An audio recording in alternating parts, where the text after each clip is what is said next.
Hey foodies! On this episode, we are talking finding your happiness and following your passion with Miss Whitney Tabor, former Vice President of Business Development at Record Plant Recording Studios.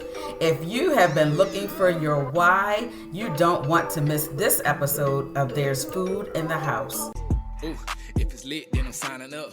I just knock them down, Adrian can line them up. If you search for real talk, then you're finding us. Thanks for reminding us, ain't no outshining us, it's different. I know you feeling something missing. Them shows only talk, they don't listen. You need something warm, like a hot meal from the south. Like a summer rain in a drought. Some real talk that can make a nigga proud. Thoughts out loud, we ain't doing it for the clout. That food for the soul, gotta take a different route. You don't need nothing fast, we got food at the house. I'm just saying though, we got food at the house. Yeah, we got food at the house. Hello, everybody. It is Adrian, your PR diva, coming to you live again from There's Food in the House.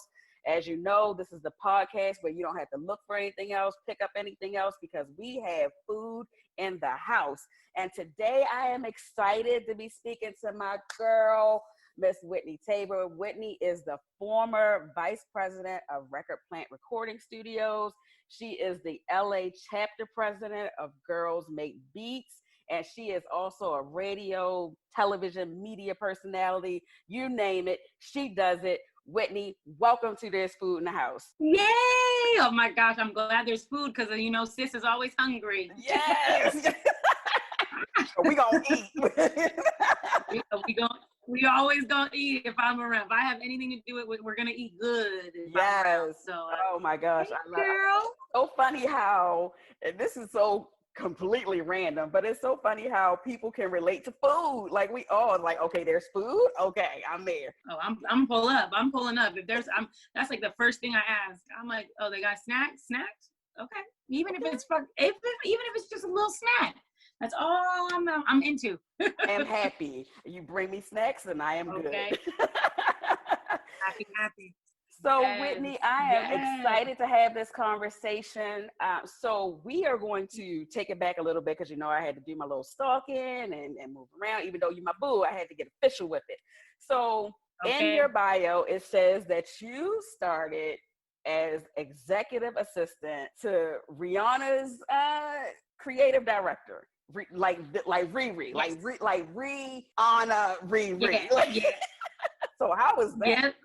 Yeah, that was so my first job in the music industry was amazing, and still I think the most difficult job I've ever done in my life. So really? Back in 2010, I was just kind of going through life and really wanted a new challenge and just didn't really know what I wanted to do, honestly. Mm-hmm. So I looked for a job in a sunny place because I'm from Seattle, Washington, or Washington State originally. And I was going through some real heavy life things. So I said, you know what, I need a change. I need some sunshine.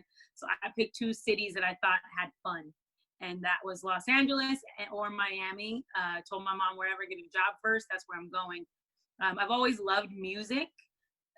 Didn't even think you could get a real job in music until this moment happened for myself. So yeah, I mentioned it to one of my friends saying, hey, I think I want to move to LA once I get a job, and she said, oh, I know somebody who knows somebody who knows somebody who, I'll see if they're hiring. And I'm like, girl, I'll get my own job. I'll be straight. I'll be fine. Of course, her knowing me, my best friend, of course, her knowing me, she asked anyway.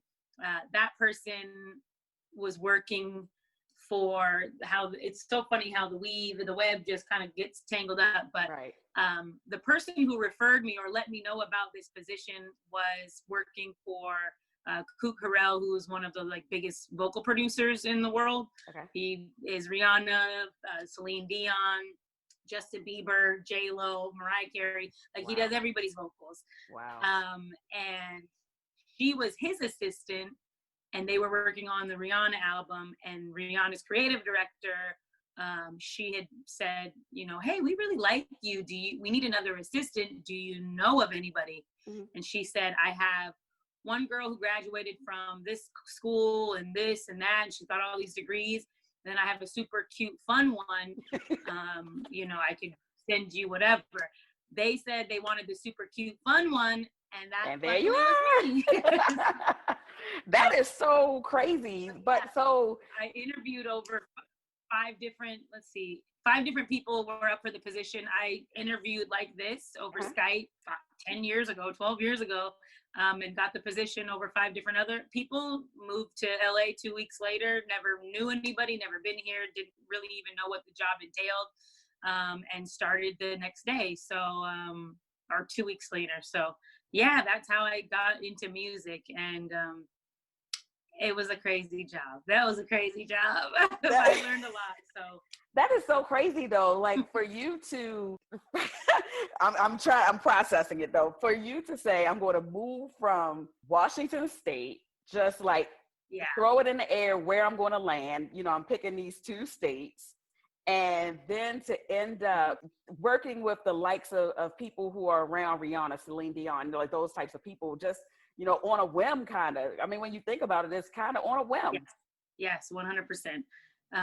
Well, I think that's one thing, like going through my journey and learning how life works, because it's not really just the music industry. I think these types of, like, I guess, lessons can be added to any kind of difficult time or anybody's dealing with. So the reason I was looking for a change of scenery was I got married at 23 and I got divorced about 24 and a half. So I at the time was also a housewife. I dropped out of college, became a housewife to a military man, and moved to Beaufort, South Carolina. So that was why I was back in Seattle, because I was trying to figure out what I really wanted to do with my life. And I never really experienced much.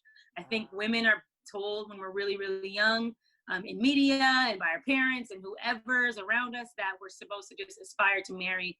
And that's what I did. I mean, I was in college, I had multiple jobs. I was actually doing very, very well when I decided to just uproot my life and then get married. When it didn't work out, I went back home and was really kind of just lost.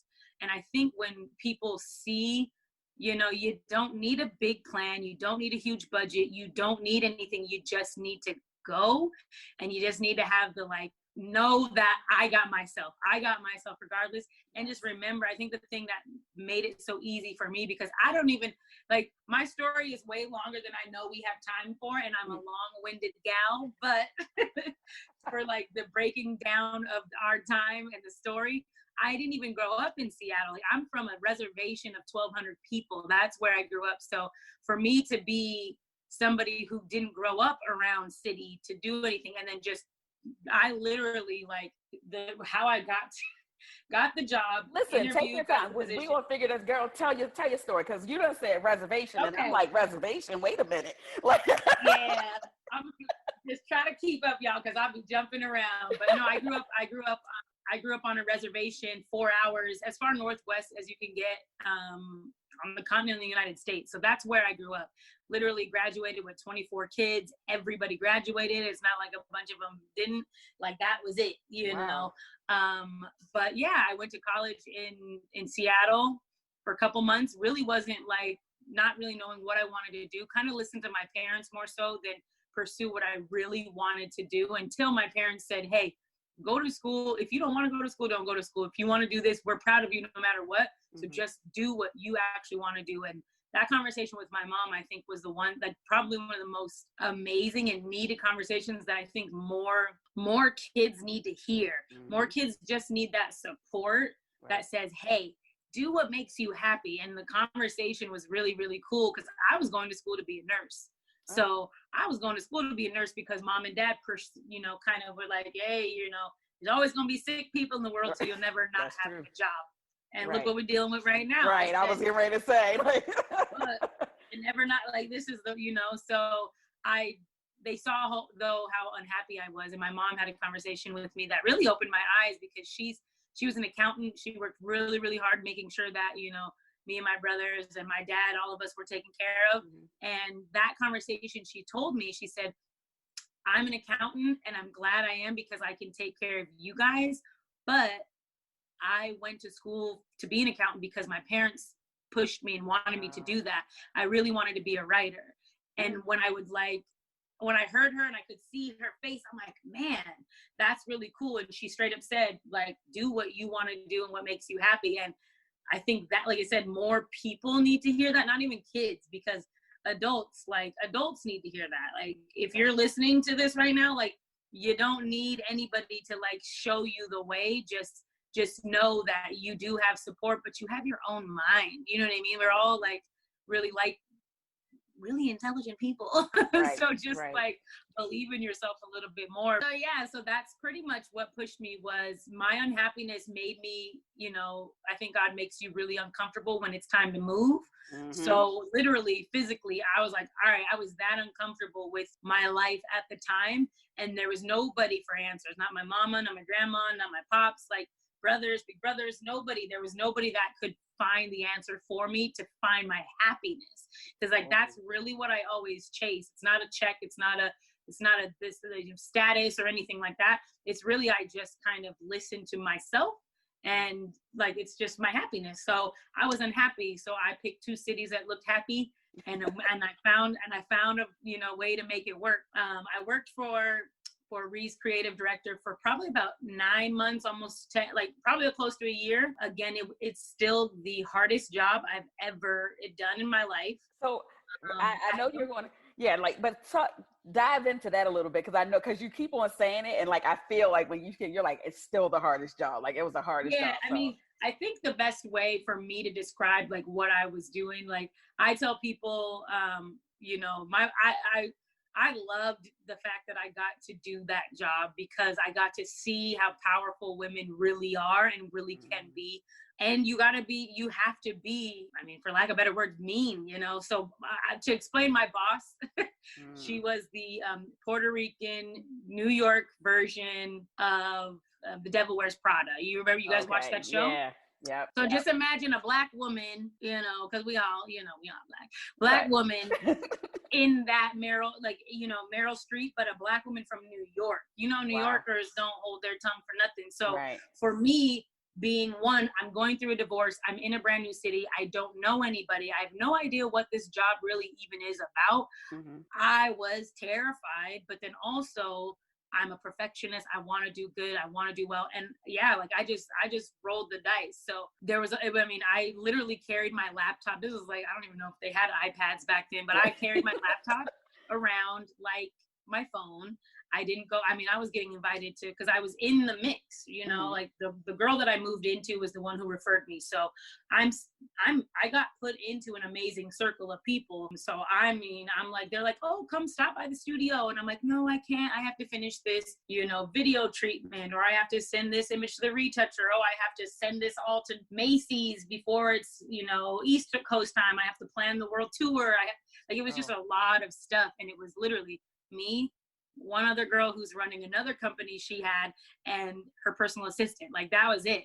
You know, there's not these huge infrastructures, I think, that people just imagine. And this was Rihanna, only girl in the world. This was red hair Rihanna. This was when there was a new video. Like, I swear we were shooting a new video like every month. Oh, wow. And I'm like, we didn't even put the last one. Like, wait, I'm not, oh, okay. You know, so I did it, and I did it until I wasn't happy. And like, that's really how I've always based. And I saved enough money and was just like, you know what, I gained some knowledge, this and the third, but I was also, like I said, divorce, new city, no friends, no fun.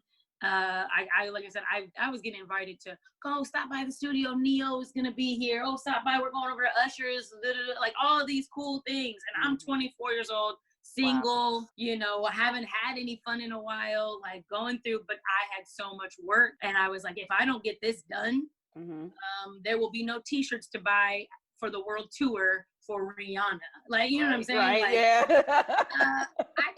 I can't go party with you guys and hang out. Like, I gotta focus. So, you know, I focused for that good year or so.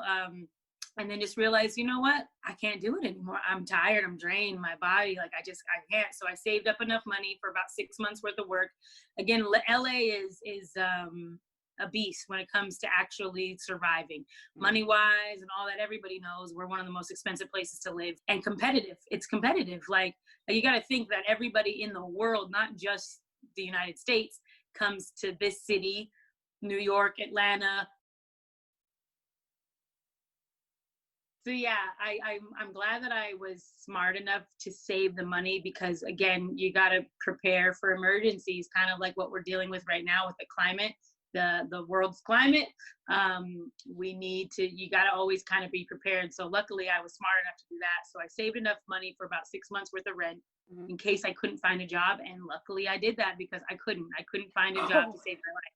Oh, wow. Girl, I started doing catering. I started doing babysitting. I started doing extra work. That's kind of how I dove into like the hosting and TV stuff. I mean, I was doing extra work, $50, $150 to sit on set all day and clap. Right. You know, I was doing anything I could to, you know, to make sure that I could feed myself and survive. And yeah, it worked out. I started, finally I landed a bartending gig, and that's what I've done in college. I did that for years. So I finally got a cool one that was making me some money. But during that time, I still was with that same roommate, and she mentioned, you know, a studio she used to work at. So the studio she worked at when she got her job as an assistant was the record plant. So we went there one day just to say hi to everybody and kind of pop in, and I'm like, oh my gosh, this is like a dope, like this is really, really cool. This is really, really dope. For a lot of people that don't know, Record Plant's one of the top 25 recording studios in the world. It's probably like literally one of the top, 5 in the US. I would even just say maybe one of the top 2, 3, like, you know what I mean? Like, because the history from Record Plant actually started in 1968 in New York. The first session they ever had was Jimi Hendrix, and that's where he did Electric Ladyland. We've had multiple locations, but in San Francisco, I mean, that's where Purple Rain was done, Bonnie Raitt, Queen, girl, I can name like everything that my parents, what I grew up listening to my parents, like all of their, like Fleetwood Mac and Dreams was done there. Hotel California was written about Record Plant, not a hotel. Like you get stuck in the studio. So there's a lot of really, really dope history. And I just so happened to be like hanging out in the building. And I'm like, oh, okay, this is where Kanye did his first single. This is where he left here and got in his car accident. Oh yeah, he recorded that right here in this room. Oh, okay. Oh, this is where Eminem did that. This is where Britney Spears did all of that. Oh, this is where Christina Aguilera, like songs that I used to listen to in 6th grade, I was now running, you know, working at the building, you know, working there. I'm like, wow, this is insane. So yeah, I said to my friend, I said, wow, I really want to work. I said, this looks like a fun place to work. I should work here. And I remember another fun fact I just want to let everybody know who's listening is never listen to anybody. Do exactly what you want to do right in your heart, because I straight up said, if you listen to what other people think about you, you will never achieve any goal that you have set in your own mind. And I think a lot of us hold our dreams in our mind. We don't speak them because we're scared of being attacked or whatever it is. But one thing, closed mouths don't get fed. If I didn't tell my best friend I wanted to live in California, I would have never got that job opportunity. And 2, same thing with this. If I would have let haters, you know, push me away from doing what I wanted to do, I would have never also become the vice president of one of the largest recording studios in the world. So yeah, my roommate at the time, you're never gonna get hired because the boss, she's this, she's that, she's not gonna like you because you're da da da. Okay. I said, all right, cool, whatever. Applied, girl, I got hired from that woman she said I wouldn't like or that wouldn't love me. She hired me on the spot that day. Wow. I started working the next day, and I stayed there for 10 years. So you know what I mean? When you first got hired, what was that first job? So a lot of studios don't have this position at all. It's called the client service position. Record Plant's the only studio that does, which is honestly just kind of like, I used to call it the studio butterfly. Okay. You're the hostess. You're basically the hostess of the studio. So you make sure.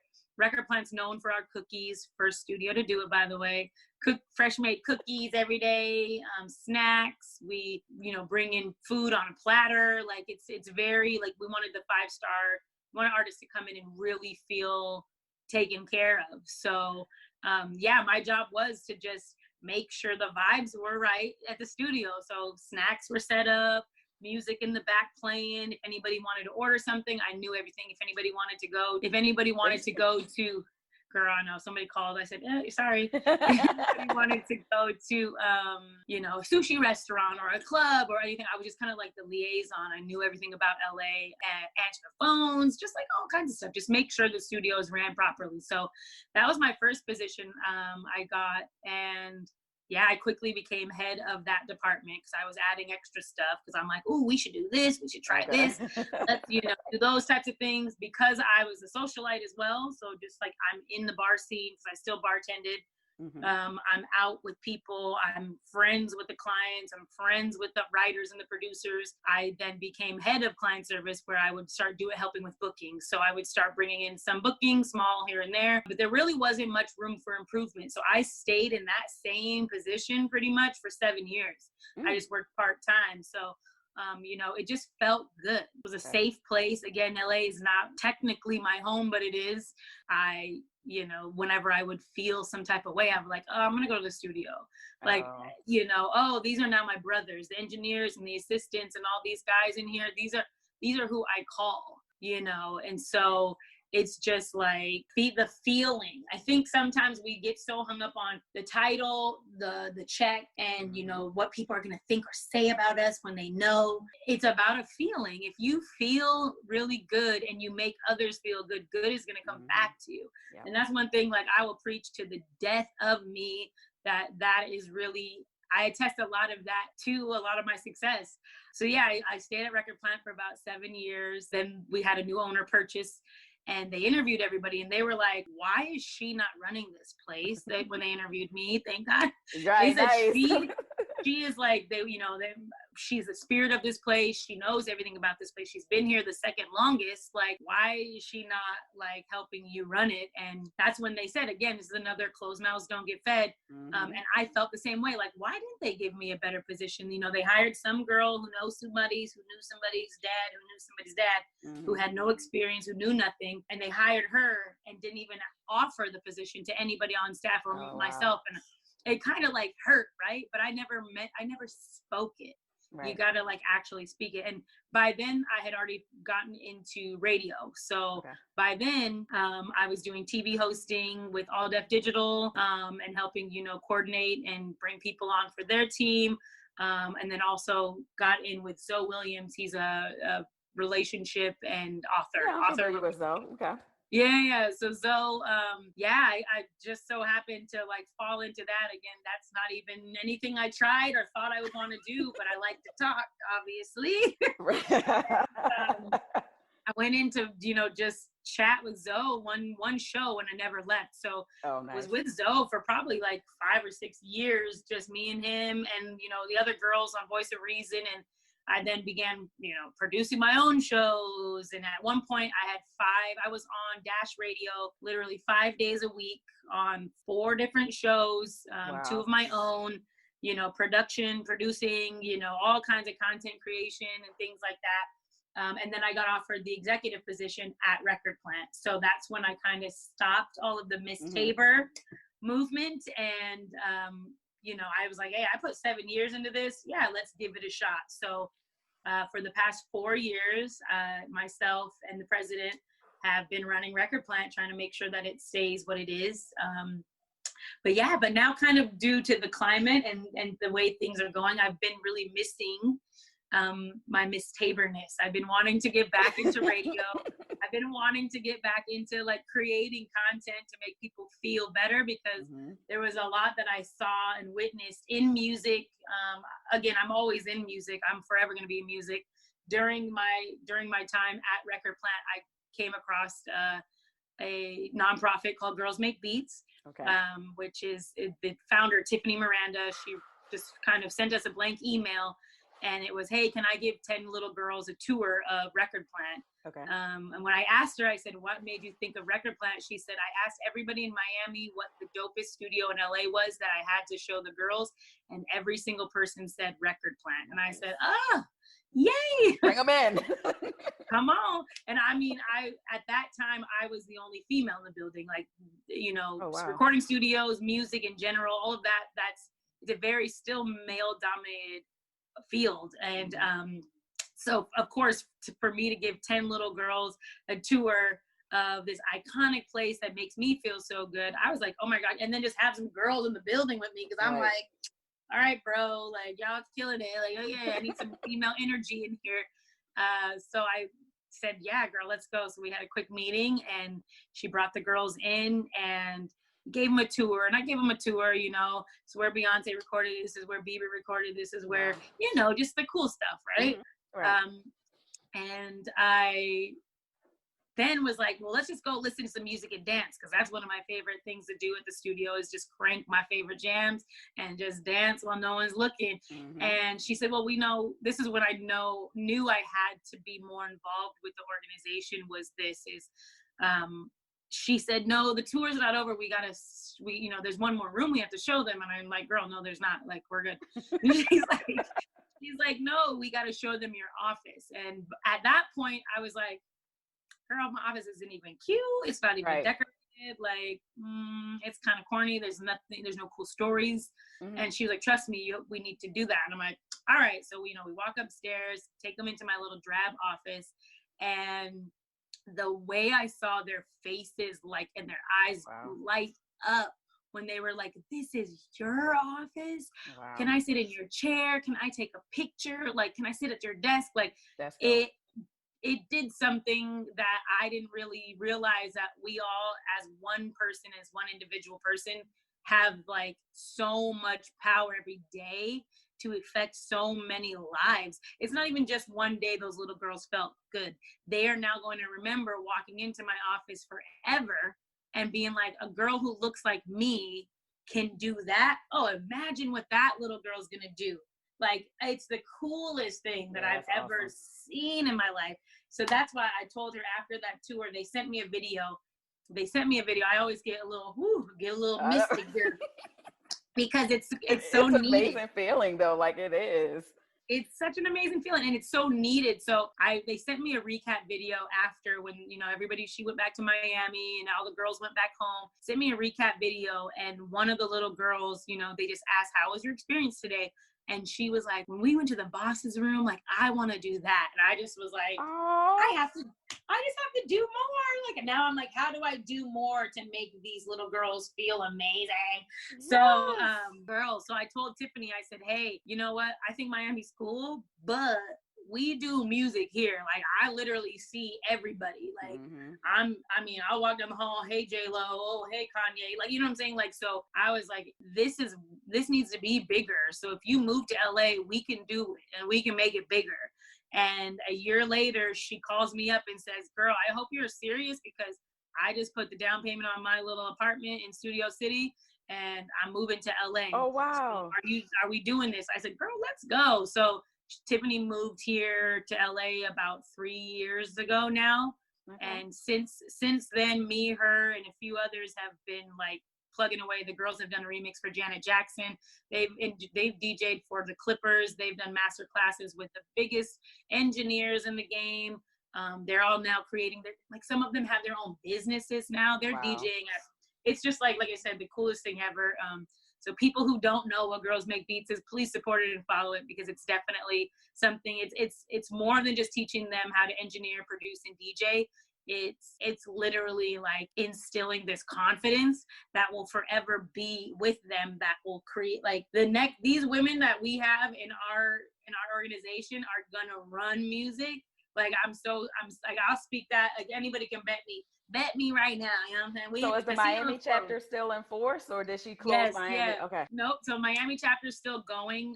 It's a little bit limited just because Tiffany is the lead instructor. Okay. And then equipment wise, we had such an overflow here in LA because, like I said, this is a creative hub. Right. A lot of the kids are just like, yeah. So we got most of the equipment is here, but Stitches, our Miami chapter leader, she still holds classes and seminars, and the girls are still actively DJing for iHeartRadio events. They're now with COVID-19 world, we're doing actually a master class today at 3. Oh, nice. So like we can have our Atlanta girls, our Miami girls, our LA girls, like the whole gang pull up, and even anybody now, because of a master class, anybody can log in. It's free to anybody. And just learn. Like I said, we all keep those minds busy so they don't worry is kind of what we want to do. So yeah, we're just trying to build, get as much, funding. If we can get the third city we really want to have a footprint in is Atlanta. Okay. So we have. I was getting ready to ask that. Because you mentioned it. I wasn't sure if there's an official Atlanta chapter or not yet. Official. Yeah, not yet. We're looking for funding, so we're always looking for funding. If we could get, a couple $100,000 in the old budget, then we could really actually do what we need to do. Like I said, all of what we do is remote. Like, we don't have a building. We don't have. It's literally like 3 of us doing all of these things for these little girls. So as soon as we can lock that in, where we can train instructors and pay instructors, there will be an Atlanta chapter. There will be the full Miami chapter.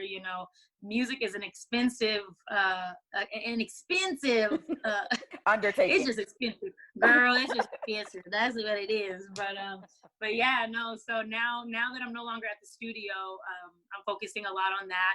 And then I'm going back into my own creative world. So I have about four new shows coming. Okay. Podcasts. So did you leave your position at the studio officially, or record plant? Yeah, pretty much. Okay. Focusing on building, MissTaber.com, which has a ton of positive, educational, uplifting, just fun content, and in conversation. I think a lot of us learn more. I think what I've been learning more and more is when I share my story truly and raw. Like, I'm not going to sugarcoat it. I'm not going to tell y'all, oh, it was so cute and fun. No, man, it was hard. It was this, it was that, but I had to do it. That's what we're going to be doing. So a lot more I just want to get paid to be myself. And I've been saying it for years, and I'm about to start it. So listen, everybody laughed. I said, okay, cool, but it's going to happen in a way. But I felt that in my spirit. I mean, because I have this conversation with my husband. I had it with my aunt, like my matriarchal aunt, like the oldest aunt. And she's the aunt that every other conversation is, be blessed, God bless, say your prayers real good. Like that's that aunt. And so I had that conversation with her. And I'm just like, I have all of the talent, all of the creative, all of the everything in me. I'm like, I can write. Like, I am one of the best writers. And I'm just like, I want to be paid to be myself. Like, can someone just pay me to be Adrian? And let's see how we can work that out. And it will happen. Like I said, it would take the necessary steps and focus, and it's going to happen. And like, that's pretty much, like I said, a lot of people, are dealing with the COVID-19 and the quarantine a little bit, it's day by day, right? Mm-hmm. Everybody's kind of dealing with it, however, the best that they can. Mm-hmm. For me, this has been the most amazing and needed time that I could have even asked for. I'm like, oh my gosh, this is my prayer. Like, I feel bad because don't get it twisted. Like, what is happening to the world is very, very serious, right. And it's very, very sad. Like, I really wish I don't want this to continue forever. I really, really don't.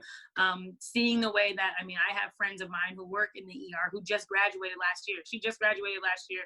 She is now, like, I'm checking on her every chance I get, because, every time we turn on the TV, it's something, worse, or it's different, or we don't have the real facts. And it's just like, I've been just trying to uplift and put out as much positive, even more than I do normally. Mm-hmm. I'm trying to do it like 10 times a day.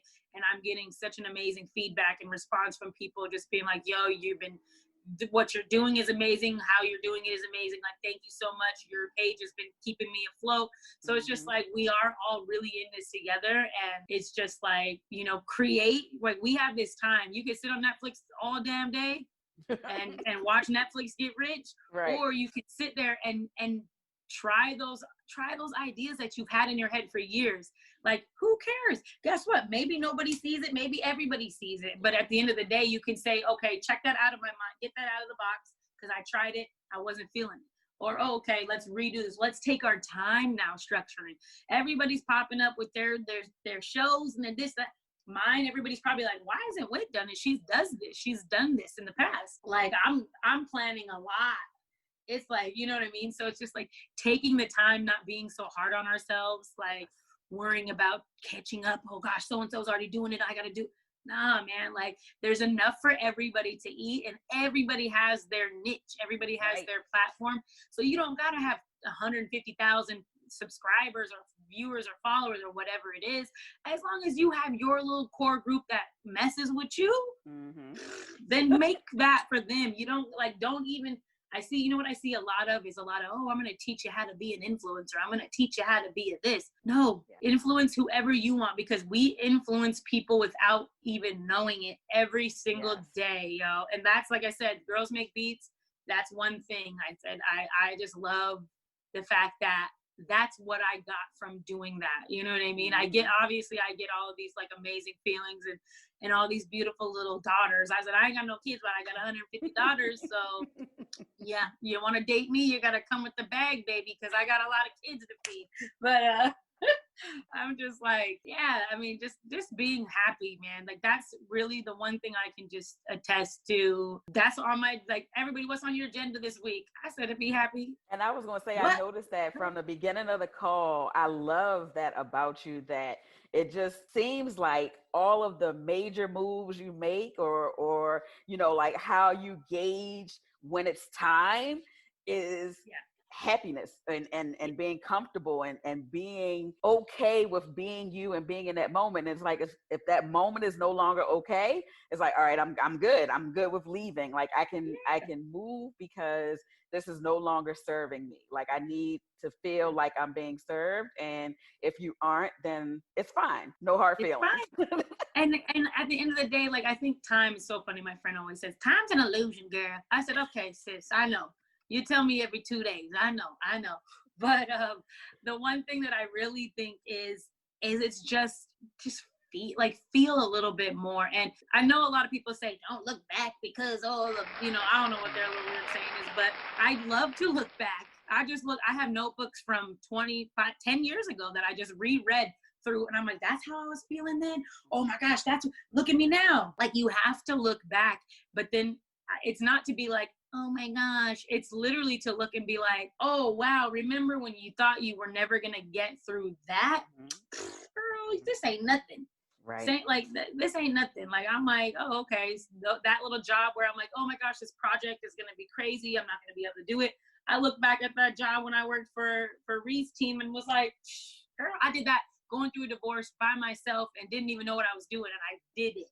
Right. You know what I'm saying? Like, that's really what it is looking back is like that. Ooh, you are the shit. I ain't gonna leave you. Okay, just remember that. And I think women, man, we don't flex enough. I said 2020. A lot of people, and I don't want this at all. I said 2020. I said I'm okay with a lot of people not liking me anymore. Mm-hmm. It's okay. I live in a bubble where I think everybody loves me. Right? Everybody loves me. Everybody want to hang out with. Like, right? I have that in my head because that's how I want people to feel around me. So that's what I put around. Mm-hmm. But I said in 2020, guess what? I'm gonna do a lot of things that people are gonna be. Oh, she shouldn't. I don't care.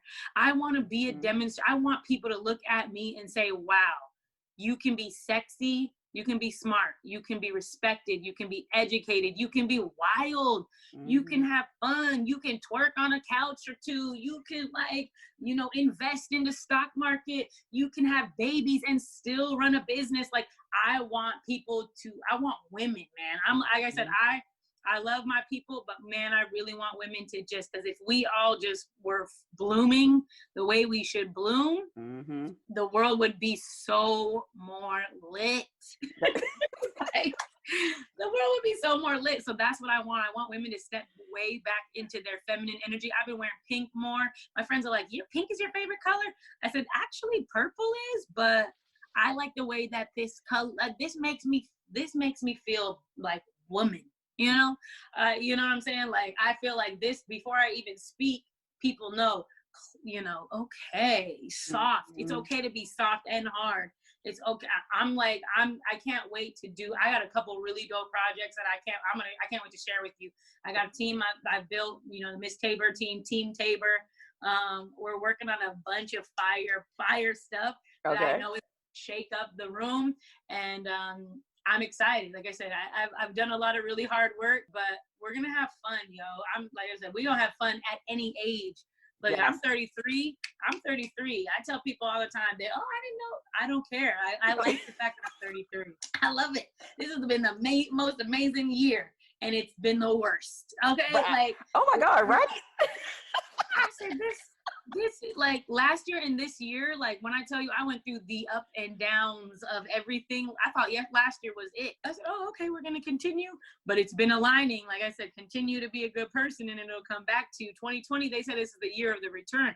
I said, well, what did we do? Because we as a team, because we all feeling this. This is all about karma. Everybody. This is the world karma. We getting spanked right now, y'all. We are in... I saw Snoop posted a thing, say we're on punishment. Everybody whose states are opening up, don't come to California. We still on punishment. No, we can't have no friends over. I died. And I'm like, yes, we're still trying to heal. That's so funny because I didn't even look at it that way, but I think Governor Cuomo said, I think about like opening New York because he was like, or New Jersey and going to New Jersey and those types of things. And same as like you said, Snoop said, because it's like as soon as one place is open, then everybody feels like it's okay to go to that place. And so it's like, then you just start all over again. Like, nope, everybody stay where you at. No. Just stay chill for a little bit. Like I said, I've done a lot of work though. Like, I think that's why, this is me thinking, y'all. This is me thinking. I think that a lot of the people who are having a hard time being still and in quarantine because they have a lot of internal things that they need to deal with on their own, whether it be internal trauma, whether it be issues with whatever, their job, with this, with that, with not, unhappy relationships, all of those things. I think that the second you can be content and happy by yourself is when life feels better, yo. I literally I'll get in my car and listen to music by myself, dancing. You'll see it on my Instagram, y'all. You will see it on my Instagram almost every day. Singing some old school song, dancing by myself, laughing by myself.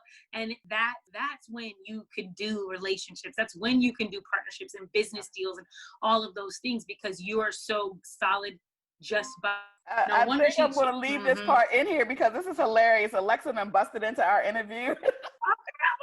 Girl, and she tried to synced my phone. I said, oh, okay. Oh, she want to join the conversation. No, sit down. Literally, I'm by myself. I live alone. So quarantine sister is, I ain't gonna say her name because she's gonna start trying to hop in the conversation, but well, this has been amazing, girl. We have gone into almost an hour. Like, this is so dope. Like, no worries at all. This has been an amazing, amazing conversation. And we're going to come back because all of these projects will be talked about at a later day. But share with everybody where they can find you, how they connect with you, and learn more about Girls Make Beats and everything else. Yay! Thank you again so much. This has been dope. I'm so happy that you reached out, and your love and support is always appreciated. Everybody listening, you can find me on Instagram, which is my favorite. I'm always on the gram at Miss Tabor. That's MSTABER. Facebook, Whitney Tabor. Twitter, Miss Tabor. Pretty much everything is at Miss Tabor. LinkedIn, Whitney Tabor. You can find me everywhere. Please support and follow Girls Make Beats. It's literally written out. It's exactly how it's spelled. If you know anybody in Miami or any little girls in LA that want to, join, or even just holler at us on anybody. Actually, you know what? Quarantine rules.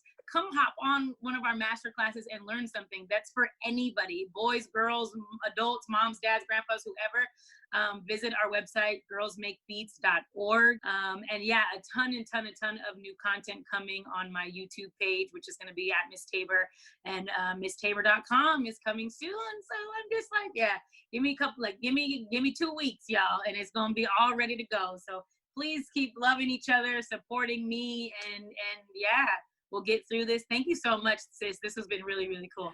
You are very welcome. Thank you again so much for joining us on There's Food in the House. We'll see y'all next time. Bye.